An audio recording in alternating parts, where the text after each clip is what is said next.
यह है अपने राजा का राजधर्म, जहां जनता रोती है और मेहमानों पर सौगातें लुटती। जब विदेशी मेहमान आते हैं तो जयपुर सजता है, लेकिन जब जनता सड़क पर उतरती है तो सरकार चुप रहती है। आमेर किला चमकाया गया, हाथी घोड़े सजाए गए, नेताओं ने झुककर सलामी दी, लेकिन जनता की कॉलोनियों में सीवर बह रहा है। आखिर ये कैसा अतिथि देवो भव है? हमने चूल्हों से धुआं उठते देखा है और उनके शीश महल में रोशनी जगमगाते देखी है।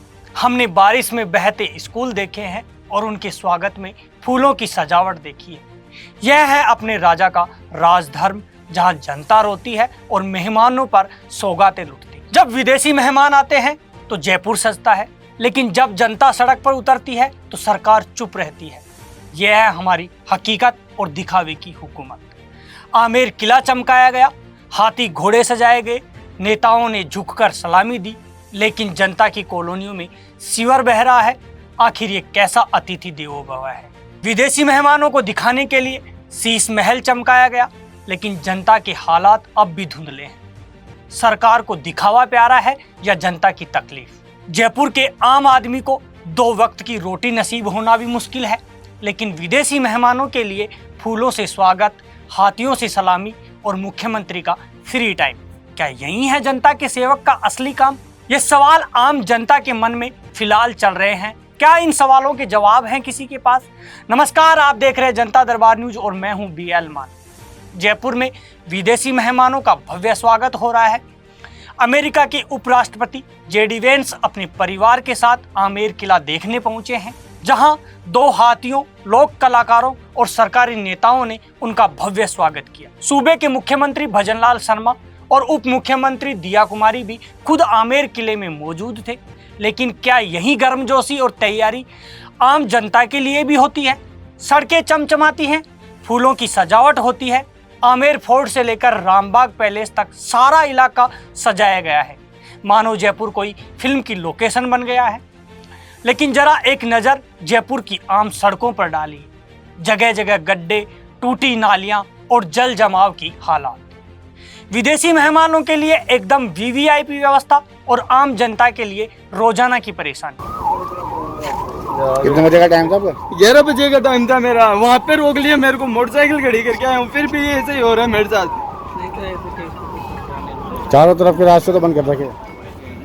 आपकी तो शिकायत नहीं है, लेकिन ये कम से कम आगे वाले को तो सोचना चाहिए ना कि भाई इन लोगों को तो मेरी तो गई 5 साल की। अब इसकी तो 5 साल की गई, अगले की आप जाके सामने से ही वो विरोध करना। बस मेडिकल कॉलेज में तो जाना है यार।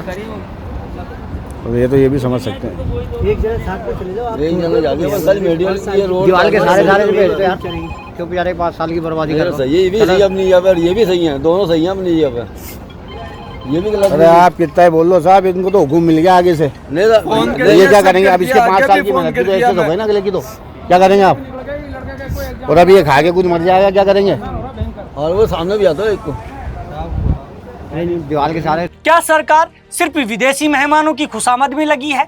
क्या आम जनता का टैक्स सिर्फ विदेशी मेहमानों के स्वागत में खर्च होगा? आमेर फोर्ट पर शीश महल, गणेश पोल और मान सिंह महल दिखाए गए, लेकिन क्या कभी सरकार ने इन ऐतिहासिक धरोहरों के असल हालात पर ध्यान दिया है? मरम्मत अधूरी है, संरक्षण धीमा और गाइड्स की कमी है।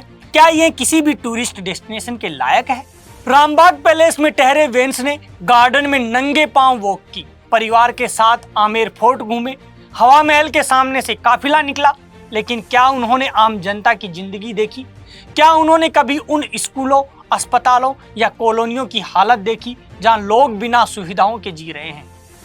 सूबे के मुख्यमंत्री और उप मुख्यमंत्री का वक्त एक विदेशी परिवार के लिए है, लेकिन हजारों बेरोजगार युवाओं की भर्ती कब होगी? राज्यपाल से वेंस की मुलाकात होगी, लेकिन किसानों और आम आदमी की बात कौन सुनेगा? जनता जानना चाहती है, क्या भारत सिर्फ एक पर्यटन स्थल बनकर रह गया है? क्या लोकतंत्र में सिर्फ विदेशी सेलिब्रिटीज को सम्मान मिलेगा और भारतीय जनता को संघर्ष? सरकार को जवाब देना होगा, क्या यह दौरा पर्यटन का प्रमोशन है या सरकारी प्रचार का इवेंट? और अगर यही तैयारी आम नागरिकों के लिए हो तो शायद वे भी खुद को VVIP समझ सके। जनता का सवाल है, क्या जयपुर सिर्फ मेहमानों का शहर बनकर रह गया है? जब जनता चीखती है तो सरकार बहरी हो जाती है। लेकिन एक विदेशी मेहमान आया और पूरा सिस्टम घुटनों पर आ गया। सवाल है, क्या हमारे वोट की कोई कीमत है? मेहमानों पर फूल बरसते हैं, जनता पर आंसू बहते हैं।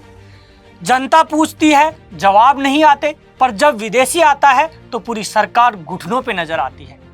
जयपुर के लोगों का सवाल है कि क्या हमें अपने ही शहर में मेहमान बनकर रहना होगा? क्या हमारे वोट की कीमत सिर्फ वेलकम डिनर तक है? अगर आपको ये रिपोर्ट सच्ची लगी तो इसे शेयर कीजिए, ताकि ये सिर्फ एक रिपोर्ट न रह जाए बल्कि एक आंदोलन बन जाए। फिलहाल दीजिए मुझे इजाजत। मैं हूं BL मान, जनता दरबार न्यूज से। और अगली बार जब शीश महल चमके तो एक बार अपना मोहल्ला भी देख लेना सरकार। धन्यवाद।